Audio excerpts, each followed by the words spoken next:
સમાજ સમાજને બધી જ ખબર છે કોણ કોની સાથે ફરી રહ્યું છે, કોણ કોને મળી રહ્યું છે, કોની વહુ શું કરી રહી છે, કોની દીકરી ક્યાં જઈ રહી છે ને કોના દીકરાનું ક્યાં લફડું ચાલી રહ્યું છે. સમાજને આ બધી જ ખબર છે. પણ કોના ઘરે આજે ખાવા નથી બન્યું એ સમાજને નથી ખબર. કોણ પોતાના મા બાપની દવાનું સગવડ નથી કરી શક્યું એ સમાજને નથી ખબર.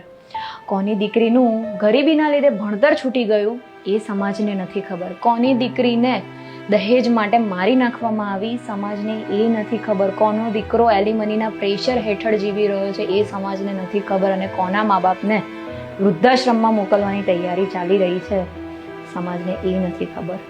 હોસ્પિટલમાં સમાજ નથી આવતો, ઘરની સંકટમાં સમાજ ઊભો નથી રહેતો, દુઃખના દિવસોમાં સમાજ નથી પૂછતો, તો પછી જીવનના દરેક નિર્ણયમાં સમાજ શું કહેશે એવી પ્રાથમિકતા અને એવો પ્રશ્ન કેમ? સાચું કહું તો લોકોને તમારા દુઃખથી નહીં પરંતુ તમારી ખબરથી લગાવ છે. જો કોઈના કામ ના આવી શકીએ ને તો સમાજ બનીને કોઈની વાતોને જાહેર ખબરની જેમ ફેલાવવી ના જોઈએ. जय श्री कृष्ण. कुछ तो लोग कहेंगे